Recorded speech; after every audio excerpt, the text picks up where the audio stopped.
President William Ruto now says the country is no longer choking under heavy international debts inherited from the previous administration.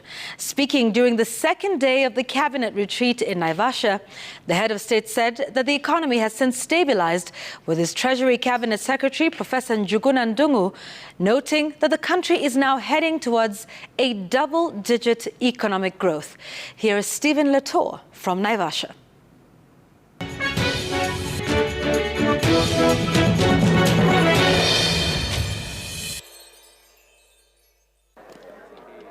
On the second day of the cabinet retreat in Naivasha, matters economy took center stage. President Ruto told the Naivasha gathering that Kenya is literally breaking the yoke of debts that was shrinking the country's fortunes from investors who kept away or watched from a distance should Kenya default. Even in the management of debt, they have now made sure that there will be no time that Kenya will be expected to pay $2 billion in one go. So that we must reorganize ourselves so that we always know that there is no perception that will be created that Kenya is in danger. Treasury noted that the country's economy had stabilized, with the CS underscoring that the recent appreciation of the shilling against the dollar is just a glimpse of Kenya's changing economic fortunes. We can see that the nominal exchange rate is declining. It offers some relief to domestic prices and the pass-through effect to domestic prices. That, for us, is very, very important because low inflation is actually consistent with high growth.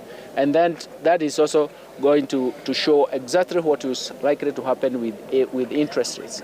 Treasury reported that Kenya has recorded a 5.6 economic growth within the last review, likely contributed to a strong rebound in the agriculture sector in 2023, which had faced a persistent and severe drought, and now Treasury wants to see a double-digit growth in the next review. There's strong evidence to show that economic recovery is with us. And that starts from the last quarter of 2023.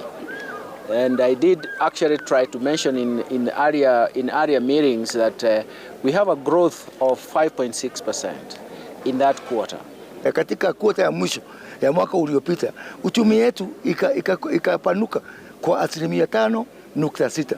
Na katika hiyo kupanuka, kilimo, agriculture, ambao mwaka ambao ulikuwa hapo mbeleni, ilikuwa imeenda chini kwa 1.1%, ikaweza kupanuka kwa 6.7%.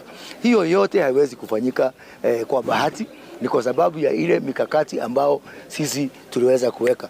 However, the government's biggest headache is how to raise revenue to fund its ambitious budget, already contained in the budget policy statement to be processed in the National Assembly. The KRA has 20 million registered PINs.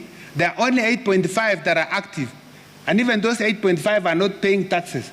So we need to talk about, and I think, Your Excellency, it's more about education and awareness. I think we seem to have lost this story around taxation. For those of you who have been watching the market, you have seen how much we managed to raise in the infrastructure bond. That is a signal that everybody has seen that we are resolving the constraints one by one, and we are going to lock ourselves into a high vibrancy growth. The government had put on hold all new development projects so as to stabilize the economy by reducing the balance sheet on foreign obligations. And now, with the latest projections, the cabinet says it is ready to roll out the new projects. With the national government now giving an assurance that the economy is slowly stabilizing, what remains now is the budget-making process for the 2024-2025 financial year and how it will finance 181 projects that is falling under 25 pillars in government. Stephen Latour, Citizen TV, Naivasha, Nakuru County.